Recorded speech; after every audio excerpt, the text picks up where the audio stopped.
when looking at anger and affection in Romeo and Juliet is Act 3, Scene 5, and particularly the change in Lord Capulet's feelings towards Juliet and the language that he uses to talk to her. Briefly, the act is and scene is rather short, or the bits that we need to look at is rather short. The scene opens with Juliet crying.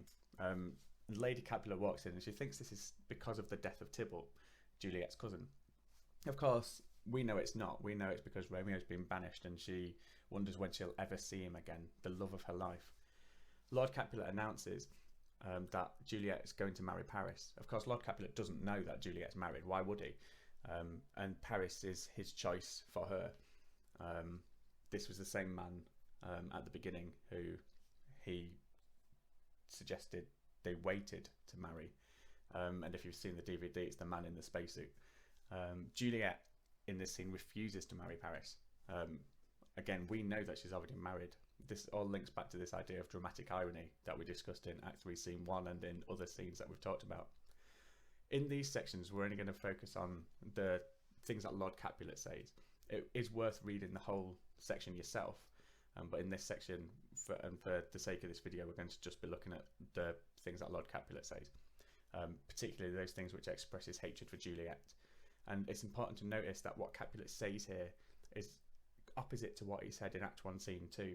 And for those higher marks, you want to be making these cross-references. You want to be linking what you know now to what you knew then, and exploring how and why the portrayal of Lord Capulet has changed. And again, the use of natural imagery that we discussed in Act 1, Scene 2 has completely disappeared. Okay, so the first section that we're going to talk about is towards the beginning, where Capulet sees Juliet crying, and he refers to her as a conduit girl. You see this bit in yellow on the screen. He wants to know why she's still in tears. Now, conduit is a fountain, so this obviously shows us that she's really, really upset. And what you could explore is what this shows about how Juliet's feeling. Of course, Capulet and Lady Capulet think that she's weeping over Tybalt. Of course, we know that she isn't. And he refers to her, again, in very naturalistic terms. The use of natural imagery to show affection and love towards Juliet is very obvious here. He refers to her as being like a boat.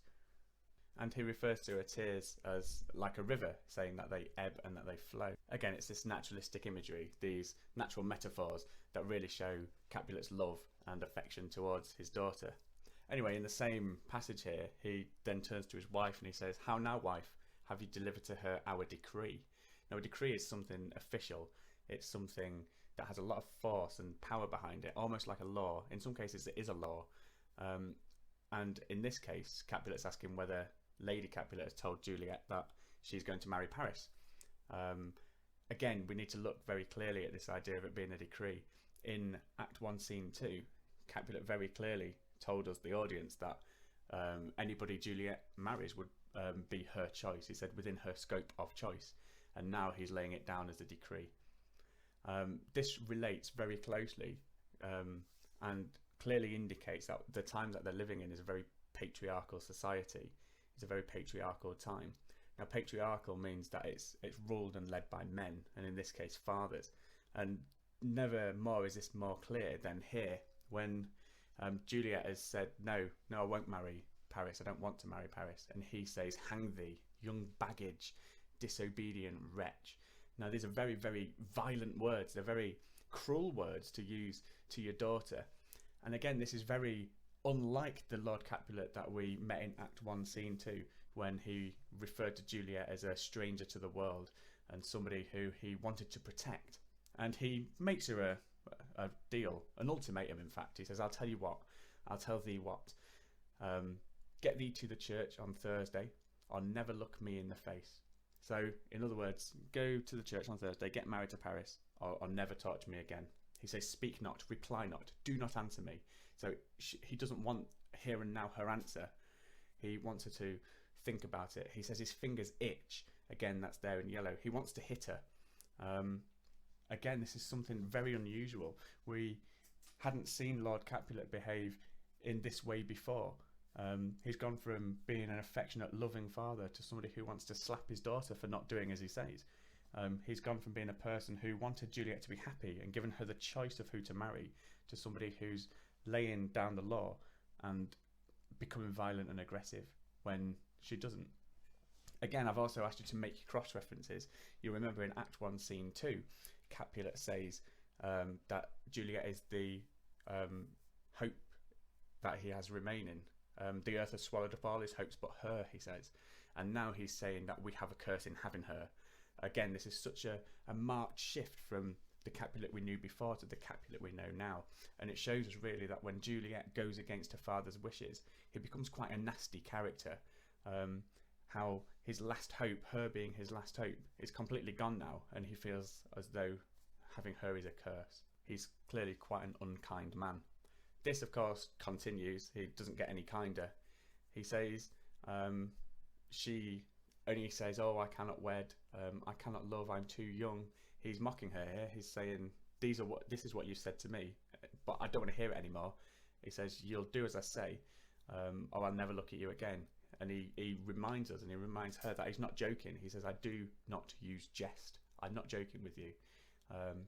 He's reminding her that Thursday is close and that she will do pretty much as he says. He says, if you are mine, if you be mine, I'll give you to my friend. Now again, I've underlined that bit, give you. This seems very transactional. Again, it reminds us that they live in a patriarchal society, but it's almost like Juliet is an object that Capulet can just give away. Again, this is something very different to the Capulet that we saw at the beginning. It's somebody who's gone from being caring and affectionate and loving and kind to somebody rather cruel and nasty and horrible, and seeing Juliet as a commodity that can almost be traded. And again, he's very unkind in what he says to her after this, where he says, if you are not mine, if you don't do as I say, you can hang, beg, starve, die in the streets. Some very cruel and unkind phrases. It's also quite interesting to note that the commas there really build up a bit of rhythm and kind of show the venom that Capulet says these lines with.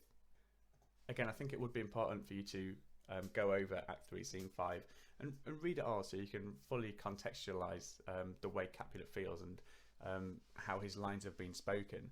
But just to recap, in this short scene, in this section that we've looked at, Juliet refuses to marry Paris. She goes against her father's wishes, which of course makes him angry. Lord Capulet expresses his hatred here. He tells her to die in the streets, to beg. He's horrible to her. And this is a surprise for the audience, and it is a complete turnaround for Capulet. If you're looking for audience impact, this is it. We've seen a father go from loving to horrible in a few short lines. Again, what Capulet says here is opposite to what he said in Act 1, Scene 2, and it's important that you make your cross-references. In Act 1, Scene 2, he spoke of her as being vulnerable, a stranger to the world, who wasn't ready, who wasn't ripe to be a mother.